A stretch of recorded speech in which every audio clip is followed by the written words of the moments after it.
नमस्कार। नवीन विद्यापीठ महाविद्यालय की ऑनलाइन क्लासेस में आपका स्वागत है। आज हम जो पढ़ने वाले हैं वो पढ़ने वाले हैं बीएससी मैथमेटिक्स का पार्ट, बीएससी सेकेंड ईयर का मैथ्स में। और वो कौन सी बुक्स है अपनी? रियल एनालिसिस की। ठीक है, चलिए स्टार्ट करते हैं अपन। तो देखिए, सबसे पहले जो रियल एनालिसिस में बात की जाती है वो सबसे पहले हम बात करेंगे फंक्शन के बारे में। इसकी आपकी जो नोट्स है, जो भी आपके टॉपिक्स एक्सप्लेन किए जाएंगे यहाँ पे, उनकी पीडीएफ आपको ऐप पे मिल जाएगी। वो ऐप का लिंक जो है वो यूट्यूब के डिस्क्रिप्शन में मिलेगा आपको, और वहाँ से आप ऐप पे जाके ऐप इंस्टॉल करके और वहाँ से पीडीएफ डाउनलोड कर सकते हो। जो क्लास यहाँ चलेगी उनकी सबकी पीडीएफ आपको दी जाएगी आराम से। तो आप चाहो तो नोट्स बना सकते हो, वरना आपको नोट्स आपको अवेलेबल हो जाएंगे पीडीएफ के तौर पे। ठीक है, अपन स्टार्ट करते हैं। सबसे पहले जब भी रियल एनालिसिस की बात की जाती है तो सबसे पहले बात करते हैं फंक्शन के बारे में, है ना। फंक्शन के लिए हमें पता होना चाहिए कि फंक्शन है वो कैसे डिफाइन किया जाता है। मान लो कोई मेरे पास फंक्शन है y बराबर fx, ठीक है। अब इस फंक्शन के बारे में अगर मैं बात करूं तो फंक्शन एक तरह से एक रिलेशन होता है, और वो कैसा रिलेशन होता है? मान लो मेरे पास में ये कोई सेट है A और ये कोई सेट है B, ठीक है।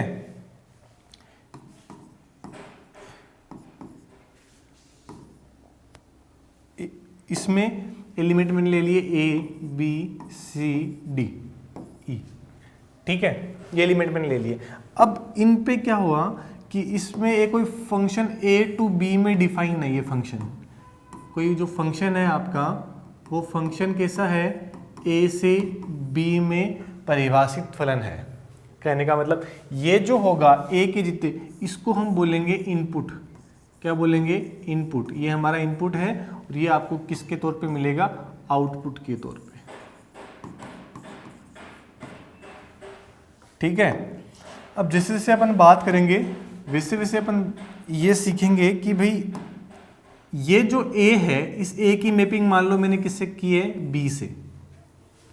A की इमेज कहाँ मिली? इस B में। 3 की मिल गई मान लो ये वाला A, 2 की मिल गई D, और 4 की मिल गई ये C। ठीक है। कहने का मतलब ये जो इनकी मैपिंग है, इस A में हर एक एलिमेंट की मैपिंग होनी चाहिए। हर एक का रिश्ता है वो इस एलिमेंट के साथ। इसमें कोई छूट रहा है तो कोई दिक्कत नहीं है, लेकिन इसमें एक खाली नहीं रहना चाहिए। और साथ साथ में एक एलिमेंट की 2 मैपिंग पॉसिबल नहीं है। ये 4 की C के साथ में भी है और E के साथ में भी है, तो ये अपना फंक्शन नहीं होगा उस कंडीशन में। बात समझ में आ रही है मेरी? तो ये यहाँ पर केवल और केवल हर एक एलिमेंट की मैपिंग होनी जरूरी है, और हर एक एलिमेंट की एक सिंगल एलिमेंट के साथ मैपिंग होनी चाहिए। ये इनकी इमेज है, इसको हम बोलते हैं, ये यहां पर अपने को जो भी मिलेगी ये इनकी इमेज, और ये जो है ये इनकी प्री इमेज। ठीक है। तो जो अगर फंक्शन की डेफिनेशन अगर पूछे आपसे कि फंक्शन की डेफिनेशन क्या है, तो अपन सिंपल सा कह सकते हैं कि भाई ए जो सेट है और ये आपका बी सेट है, इसमें ये जो है ए सेट, इसमें हर एक एलिमेंट की मैपिंग होनी जरूरी है। इसमें कोई भी एलिमेंट ऐसा नहीं हो सकता जो खाली छूटे। ठीक है।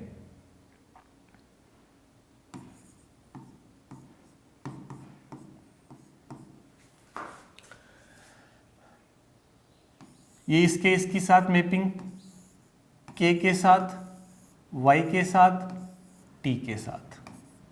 ठीक है। तो ये यहां पर एक फंक्शन है, मतलब हर एक एलिमेंट की मैपिंग होनी चाहिए, और इसमें कोई अवयव खाली रह सकता है, इसमें रह सकता है, कोई प्रॉब्लम वाली बात नहीं है। जैसे मान लो कि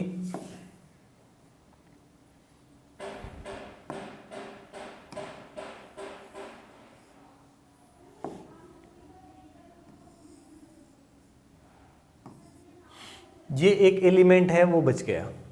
ठीक है। अब इसका मतलब ये जो अपने पास में आई है मैपिंग के तौर पर, इसको, ये हमारी क्या है? डोमेन। इसको हम क्या कहेंगे? डोमेन। 3 वर्ड आएंगे साथ। एक तो आएगी डोमेन, प्रांत जिसको हम कहते हैं, है ना, प्रांत, एक वर्ड आपका आएगा क्या, रेंज, जिसको आप आर से दिखाते हो, इसको डी से दिखाते हो, और एक वर्ड आपके पास में आएगा क्या, कोडोमेन।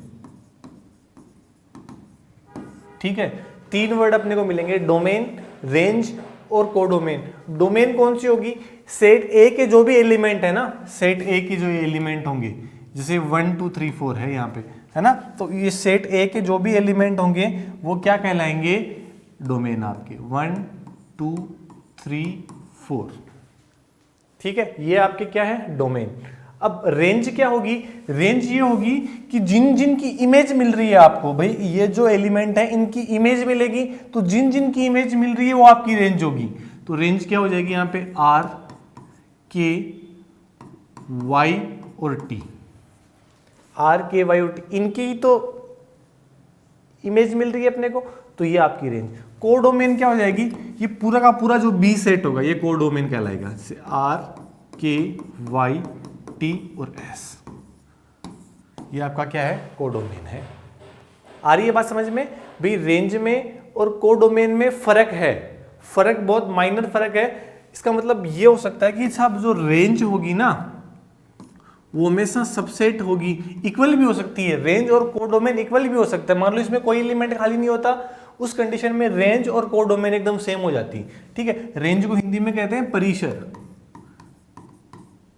उस कंडीशन में रेंज और कोडोमेन, इसका मतलब ये जो कोडोमेन है ये सबसेट होती है, रेंज है सबसेट होती है किसका, कोडोमेन का। क्लियर है मेरी बात, ये फंक्शन की बेसिक बात होगी, अपने को फंक्शन पता होना चाहिए, फंक्शन कहते किसे हैं, डोमेन क्या होती है, रेंज क्या होती है, उनके बारे में थोड़ा बहुत आइडिया होना चाहिए, कहने का मतलब मेरा ये। अब अपन स्टार्ट कर सकते हैं आराम से, कोई दिक्कत नहीं है। सबसे पहले हम बात करें किसके बारे में, टाइप्स ऑफ फंक्शन, फलनों के प्रकार के बारे में, कि फलन है वो कितने टाइप्स के होते हैं। और सबसे पहले हम लेंगे धनात्मक और ऋणात्मक फंक्शन, पॉजिटिव और नेगेटिव फंक्शन। तो पॉजिटिव और नेगेटिव फंक्शन की बेसिक सी डेफिनेशन ये है कि उसमें अगर कोई फंक्शन का मान हमेशा 0 से बड़ा है तो वो हमेशा कौन सा होगा, पॉजिटिव फंक्शन। अगर कोई फंक्शन की वैल्यू 0 से कम आ रही है, हमेशा नेगेटिव आ रही है, तो उसको हम क्या कहेंगे, नेगेटिव फंक्शन। नाम से क्लियर है, परिभाषा सेम टू सेम बात है। एक फलन f अपने प्रांत d में धनात्मक फलन होगा यदि f(x) greater than equal to 0 है, कहां पर, अपने डोमेन d के अंदर, तो उसको हम क्या कहेंगे, धनात्मक फलन। क्या कहेंगे, धनात्मक फलन। ऋणात्मक फलन कौन सा, अगर उस फंक्शन की वैल्यू क्या आ रही है, उसकी डोमेन में नेगेटिव आ रही है, f(x) less than equal to 0 आ रही है, तो वो कौन सा होगा, ऋणात्मक फलन। सिंपल सी बात है, ठीक है, आ रही बात समझ में, ठीक है। अब एग्जांपल ले लिया आपने, एग्जांपल में बता देता हूं यहां पे आपको।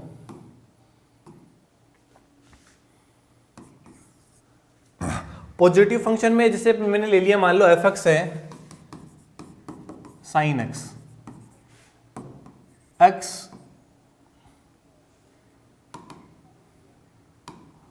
for all x belongs to 0 to pi.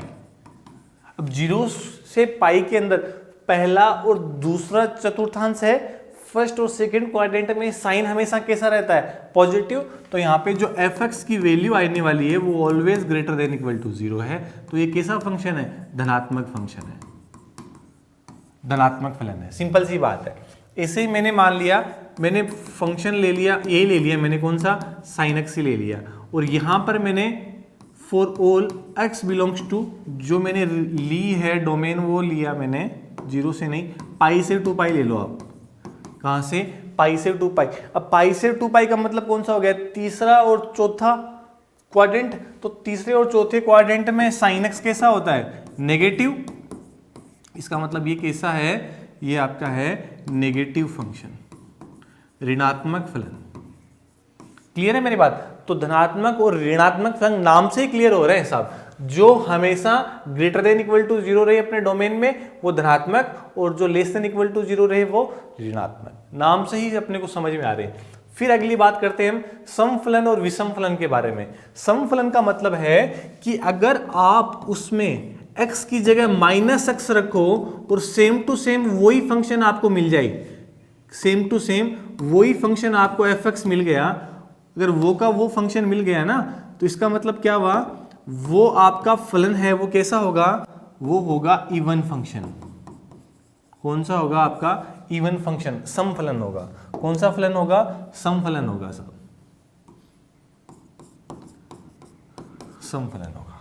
Clear है मेरी बात? लेकिन अगर आपने x की जगह माइनस एक्स रखा, f माइनस एक्स रखा x की जगह, और आपको माइनस ऑफ एफ एक्स मिल जाए, तो वो आपका फंक्शन कौन सा होगा?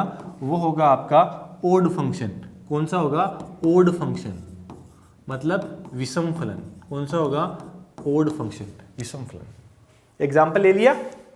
सम फलन एक ऐसा फलन जो अपने प्रांत में सम फलन कहलाता है यदि f माइनस एक्स किसके इक्वल हो? एफ एक्स की। ये डेफिनेशन, f माइनस एक्स किसके इक्वल हो? एफ एक्स के अंदर। मतलब x की जगह माइनस एक्स रखने पर आपको एफ एक्स ही मिले उस प्रांत में, तो वो कौन सा फलन है? सम फलन है। जैसे कोस एक्स है, इसकी जगह माइनस एक्स रखोगे हमेशा, तो आपको क्या मिलेगा? कोस एक्स ही मिलेगा। ठीक है, वैसे ही एक्स स्क्वायर है, तो अगर नेगेटिव रखोगे तो भी आपको क्या मिलेगा? पॉजिटिव मिलेगा। तो ये भी कैसा फंक्शन है? सम फलन है। क्लियर है मेरी बात? इवन फंक्शन है। ओड फंक्शन, एफ एक्स की जगह माइनस एक्स रखते ही ये माइनस बाहर आ जाए ना उस कंडीशन में, माइनस ऑफ एफ एक्स, उस कंडीशन में ओड फंक्शन होगा। ये 12वीं की बात है, 11वीं 12वीं की अपन जानते ही था, फिर भी एक चीज अपने को है कि रिवाइज हो जाए चीजें तो अपने को बेटर रहे। ठीक है, अपन आगे चलते हैं। फिर धनात्मक ऋणात्मक फलन समझ में आ गया। अगर always greater than equal to 0 तो धनात्मक फंक्शन, अगर फंक्शन की value less than equal to 0 तो ऋणात्मक फलन, और अगर f of minus x equal to f x same वो का वो फंक्शन, नेगेटिव का कोई इफेक्ट नहीं पड़े, x की जगह आपने माइनस रखा और सेम टू सेम वो फंक्शन मिल गया, तो वो हमेशा सम फलन कहलाता है। और f ऑफ माइनस एक्स की जगह माइनस ऑफ एफ एक्स मिल जाए, है ना, माइनस बाहर आ गया, इस कंडीशन में आपका वो कौन सा फलन कहलाएगा? विषम फलन कहलाएगा। क्लियर है मेरी बात? ठीक, आगे चलते हैं। देखिए अब एक आता है आपका बाउंडेड फंक्शन, परिबद्ध फलन। देखो क्या होता है। ठीक है, परिबद्ध फलन है एक कोई भी फंक्शन अपने प्रांत में परिबद्ध फलन कहलाता है यदि वो जो एफ एक्स है, वो जो एफ एक्स फलन है, वो अपनी डोमेन में कब बाउंडेड फंक्शन होगा? कि कोई भी जो दो एलिमेंट है k1 और k2, वो k1 और k2 ये वो इस प्रकार विद्यमान है, ये क्या है? There exist. इसको हम जब भी लिखते हैं तो इसका मतलब क्या होता है? देयर एग्जिस्ट, देयर एग्जिस्ट, इस प्रकार विद्यमान है। ये उल्टा जो ए लिखा है ना, इसका मतलब है विद्यमान है, विद्यमान है हिंदी में। ठीक है, ये जो सिंबल है इसका मतलब क्या है? There exist. क्लियर है? विद्यमान है। k1 और k2 वो r में से इस प्रकार विद्यमान है कि जो एफ एक्स है वो k1 से तो क्या आ रहा है आपका? k1 से तो बड़ा आ रहा है, लेकिन k2 से क्या आ रहा है? छोटा आ रहा है। वापिस समझते हैं अपन आराम से।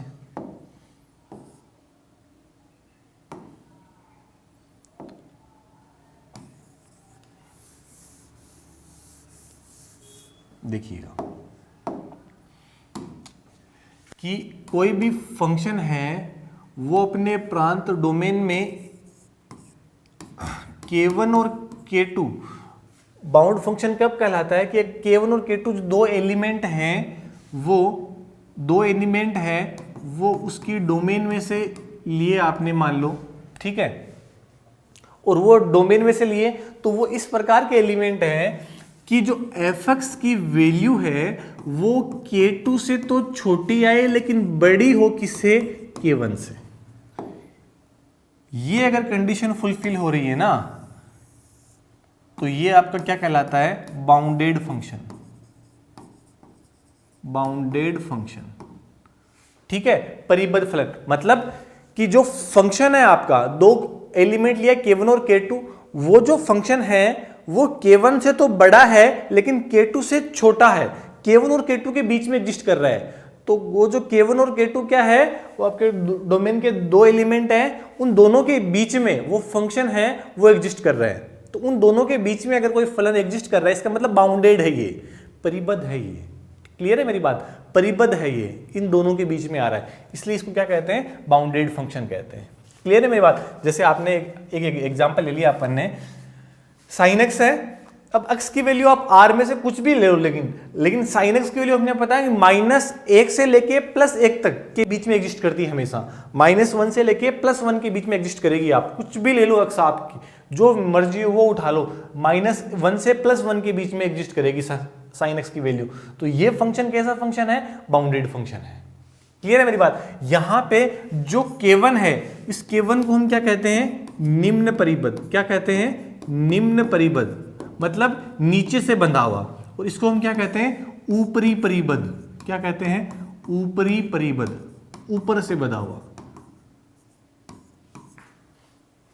ठीक है, ये k1 कहलाता है निम्न परिबद्ध और k2 कहलाता है ऊपरी परिबद्ध। निम्न परिबद्ध को हिंदी में कहते हैं लोअर बाउंड और ऊपरी परिबद्ध को कहते हैं अपर बाउंड। तो ये इंग्लिश के नाम भी अपने को याद होने चाहिए कि लोअर बाउंड का मतलब है नीचे से बंधा हुआ। निम्न परिबद्ध ये इसकी लोएस्ट वैल्यू और ये इसकी हाईएस्ट वैल्यू, इन दो के बीच में ही fx कहीं एग्जिस्ट करेगा। ये निम्न परिबद्ध और ये ऊपरी परिबद्ध, इन दोनों के बीच में ही कोई ये जो आपका fx है वो एग्जिस्ट करेगा। नीचे से और ऊपर से दोनों ओर से बंधा हुआ है, ये fx है। क्लियर है मेरी बात? अब देखो एक एग्जांपल और लिया, tan x है। tan x हमेशा एक अनबाउंडेड फंक्शन है, क्योंकि tan x की वैल्यू अपने को पता है -∞ से लेके +∞ के बीच में है। माइनस अनंत से लेके प्लस अनंत के बीच में कुछ भी हो सकती है। क्लियर है मेरी बात? तो एक इन कोई भी दो पॉइंट के बीच में एग्जिस्ट नहीं कर रही है। tan x की वैल्यू कुछ भी है, तो ये क्या है? अनबाउंडेड फंक्शन है, अपरिबद्ध फलन है tan x। तो मैंने एक बाउंडेड का एग्जांपल भी बता दिया आपको और अनबाउंडेड का बता दिया, ताकि दोनों में डिफरेंस पता हो। भी बाउंडेड अपने को पता है, तो अनबाउंडेड क्या है? तो अनबाउंडेड भी एक फंक्शन होता है जिससे tan x है। एक चीज आप नोटिस की होगी मैंने, कि मैंने जब भी ये इनफाइनाइट जो है tan x है, माइनस अनंत से प्लस अनंत के बीच में, तो मैंने इक्वल टू का साइन ही लगाया। हमेशा ध्यान रखना कि जब भी आप -∞ से +∞ जब भी लिखो तो अक्स, तो ये हमेशा अनंत से छोटा हो सकता है। कहने का मतलब मेरा, इक्वल टू का साइन कभी नहीं आएगा इन पे। अनंत जब भी लिखोगे ना आप मैथमेटिक्स में, ध्यान रखना इक्वल टू का साइन, अक्स इक्वल टू अनंत, ये कभी नहीं, ये गलत बात है सब। भी अनंत है क्या? बहुत बड़ी राशि है जो निर्धारित नहीं है, जिसका मान हमें नहीं पता है, तो अक्स कभी भी बराबर नहीं हो सकता, छोटा हो सकता। ऐसे तो हम लिखते हैं ना, लिखने का तरीका ये, x टेंड्स टू इनफाइनाइट। अगर आपको बताना ही है कि x की वैल्यू बहुत ज्यादा है, अनंत है, तो आप x टेंड्स टू इनफाइनाइट बराबर नहीं लिखोगे कभी भी, ये नहीं लिखोगे कभी भी। बस ध्यान आपने को ये रखना है, ठीक है। इसकी एक डेफिनेशन और है किसकी? बाउंडेड फंक्शन की। वो क्या डेफिनेशन बनती है कि एक कोई फलन f अपने प्रांत D में परिबद्ध फलन कहलाता है। कब? जब उस k की value greater than equal to 0 हो और जो fx है, fx का मोड जो है वो k के लेस देन इक्वल टू हो। k के क्या हो? लेस देन इक्वल टू हो। ये अपन बात जानना चाहते हैं साहब, इसका मतलब क्या है? इसका मतलब अपन देखते हैं। देखो यहाँ पे लिखा है fx जो है इसका मोड जो है लेस देन इक्वल टू क्या है? k, और k कैसा है? Greater than equal to 0। ठीक है, तो एक चीज आप देखो, जब भी आप मोड हटाओगे तो क्या आएगा? Plus minus fx less than equal to k। ठीक है, एक बार क्या ले लो? पॉजिटिव साइन ले लो। जब आपने पॉजिटिव साइन लिया तो क्या आया? प्लस का fx less than equal to k। और एक बार क्या ले लो? Negative sign. तो जब भी आपने नेगेटिव साइन लिया तो क्या आया? Minus of fx less than equal to k। Clear है मेरी बात? यहां से एक बार प्लस का चिन्ह ले लिया, एक बार माइनस का चिन्ह ले लिया। अब इस पूरी इक्वेशन को नेगेटिव से मल्टीप्लाई कर दो तो ये fx क्या आया? अपने को पता है जब भी कोई असमीका -1 से मल्टीप्लाई होती है, माइनस से मल्टीप्लाई होती है, तो उसका चिन्ह चेंज हो जाता है। तो ग्रेटर देन इक्वल टू क्या आ गया? Greater than equal to minus of k. पूरी इक्वेशन को मल्टीप्लाई करना है ना, तो माइनस ऑफ के।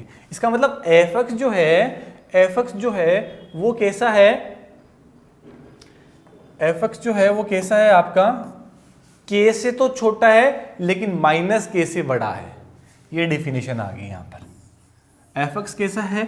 k से छोटा है लेकिन माइनस k से बड़ा है। तो मैं इसको ऐसे लिख सकता हूं कि fx जो है वो k से तो क्या है? छोटा, और माइनस k से क्या है? बड़ा। तो ये डेफिनेशन, तो ये परिभाषा किसकी आ गई? आपकी परिबद्ध फलन की। एक डेफिनेशन और मिल गई अपने को, किसकी? परिबद्ध फलन की। तो देखो सेम भी डेफिनेशन तो थी, ये रही। देखो ये देखो, fx कैसा है? माइनस के से तो बड़ा है और के से क्या है, छोटा है। क्लियर है मेरी बात। एक चीज आपने ध्यान की होगी कि यहाँ पे k greater than equal to 0 लिखा है, तो k greater than equal to 0 लिखने का मतलब क्या है, इसका लॉजिक क्या है, तो इसका ये मतलब है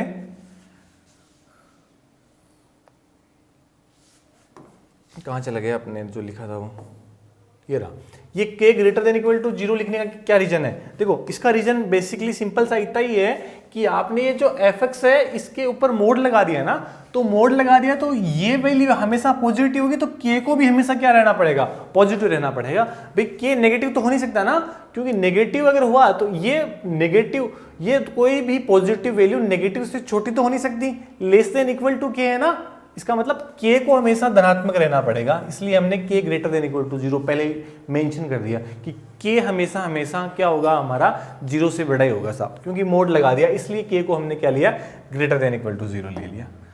क्लियर है मेरी बात। तो ये चीज आ गई होगी समझ में आपके। अब दो नाम बार बार आएंगे, एक तो आएगा उच्चक और एक आएगा निम्नक। क्लियर है मेरी बात। तो ये दो वर्ड है, ये बार बार आएंगे आपके, सुप्रीमम और इनफ्रीमियम। तो मतलब समझते हैं। देखो उच्चक का मतलब क्या हुआ, उच्चक का मतलब हुआ फलन f के ऊपरी परिबंधों के न्यूनतम मान को फलन f का उच्चक कहते हैं या न्यूनतम ऊपरी परिबंध कहते हैं। अपन एग्जांपल से समझते हैं, ऐसे नहीं समझ में आने वाला। क्लियर है मेरी बात, देखेंगे अपन। ये मिटा दें, इसको लिखना हो तो लिख लो आराम से, स्क्रीनशॉट लेना हो, लिखना हो, जो भी करना हो, साइड में हम मिटा रहा हूं इसको। देखो देखेंगे, मैंने माना कोई फंक्शन है f(x), वो छोटा है 7 से लेकिन बड़ा है किससे, 3 से। ठीक है, 3 और 7 के बीच में कहीं एग्जिस्ट कर रहा है वो।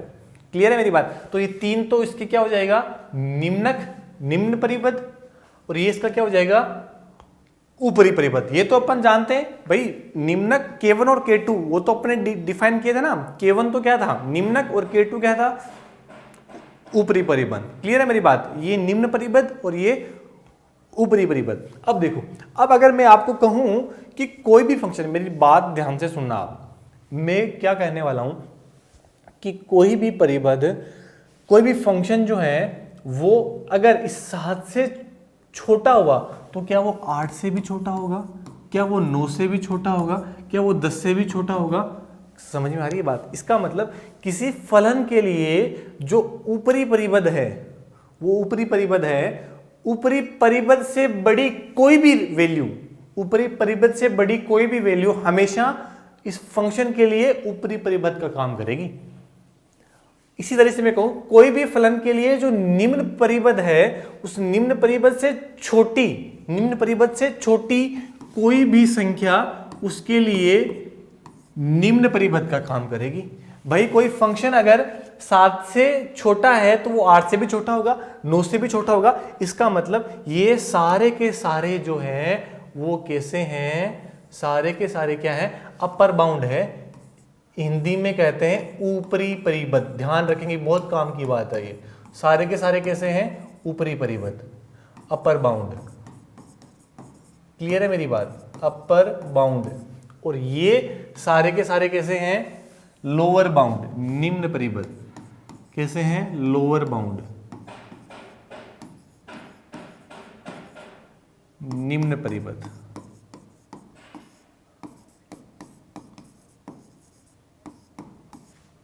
ठीक है। अब उच्चक और निम्नक का कंसेप्ट समझेंगे अपन। उच्चक क्या होता है, निम्न परिबद्ध जो होता, ऊपरी परिबद्ध जो होता है, ये इधर ऊपरी परिबद्ध, इधर निम्न परिबद्ध। ऊपरी परिबद्ध का सबसे कम जो वैल्यू होगी, ऊपरी परिबद्ध का जो लोवेस्ट होगा ना, अपर बाउंड का लोवेस्ट, उसको हम क्या कहेंगे, सुप्रीमम। क्या कहेंगे, सुप्रीमम। हिंदी में क्या कहेंगे, निम्नक, सॉरी उच्चक। हिंदी में क्या कहेंगे, उच्चक। सुप्रीमम को हिंदी में क्या कहते हैं, उच्चक। हिंदी में क्या कहेंगे, उच्चक। और ये जो फंक्शन है, जो लोअर बाउंड है, उस लोअर बाउंड की सबसे हाईएस्ट वैल्यू, जो ग्रेटेस्ट वैल्यू होगी, उसको हम क्या कहेंगे, उसको हम कहेंगे इनफ्रीमम। क्या कहेंगे, इनफ्रीमम। हिंदी में कहेंगे निम्नक। तो ये निम्नक और ये उच्चक, अब समझेंगे आप बात को ध्यान से। देखो फलन f के ऊपरी परिबंधों के न्यूनतम मान को, ये रहा देखो न्यूनतम मान को, किसको? न्यूनतम मान को। न्यूनतम मान को क्या कहते हैं? फलन f का उच्चक। यही तो बात करी थी अपन ने। फलन f के ऊपरी परिबंधों के न्यूनतम मान को फलन का उच्चक कहते हैं। ये डेफिनेशन थी।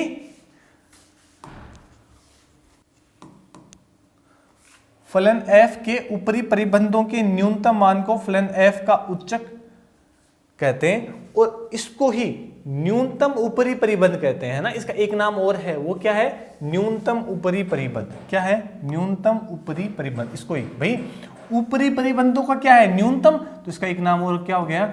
न्यूनतम ऊपरी परिबंध।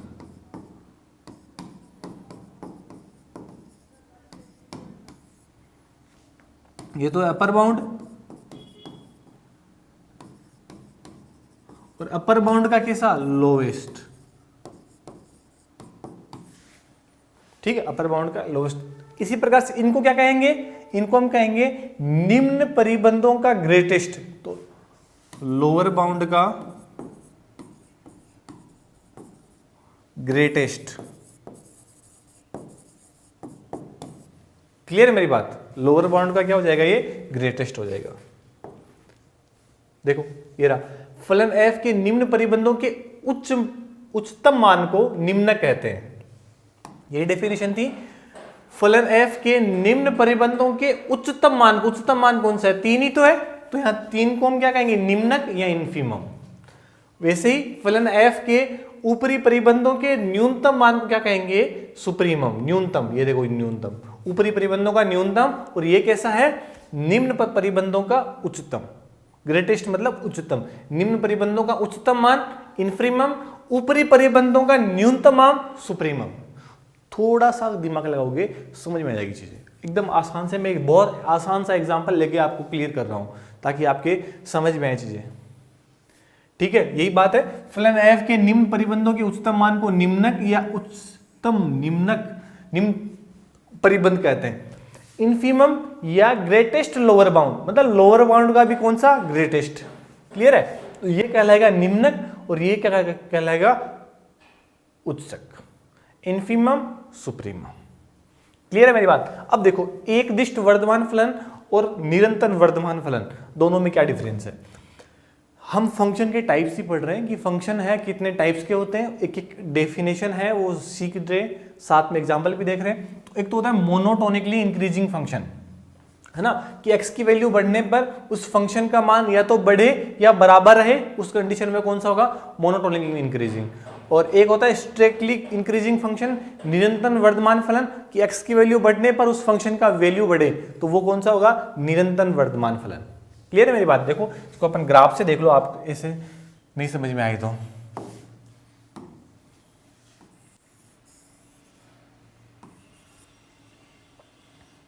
पहले ये दिखा दूं मैं,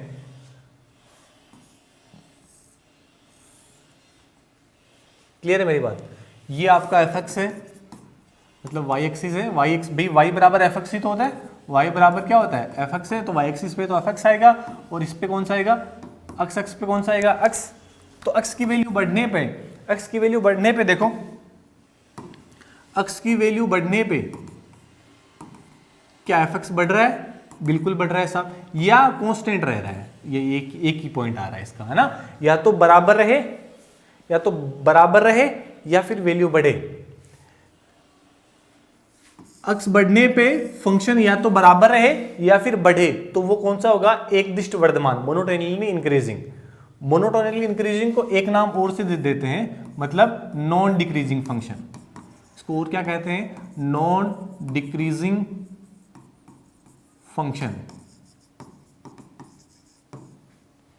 क्लियर है मेरी बात?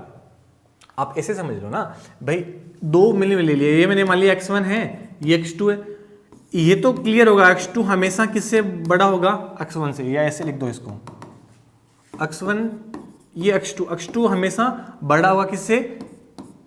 किससे?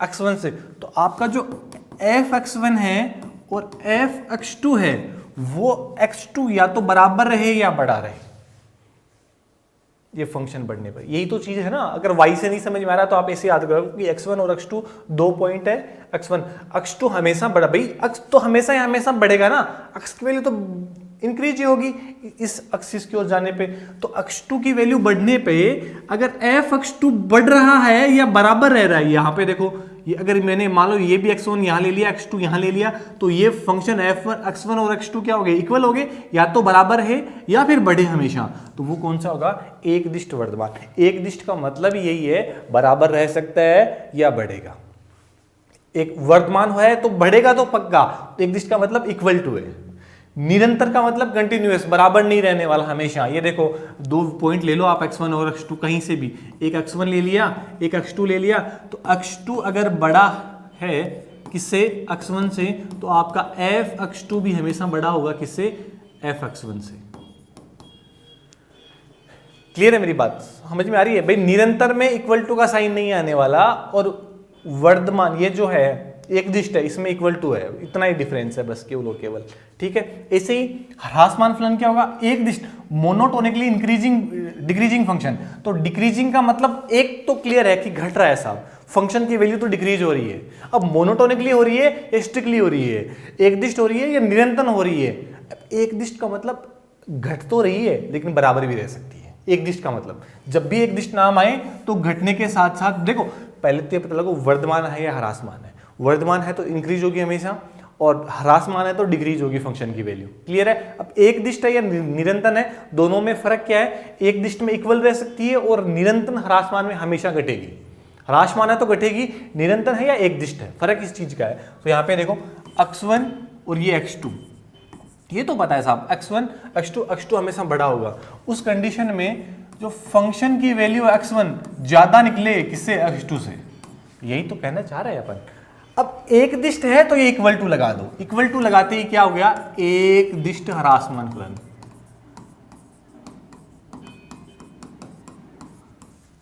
ये x y वाला नहीं समझ में आई ना आप, तो ऐसे याद रख लो x1 और x2 से।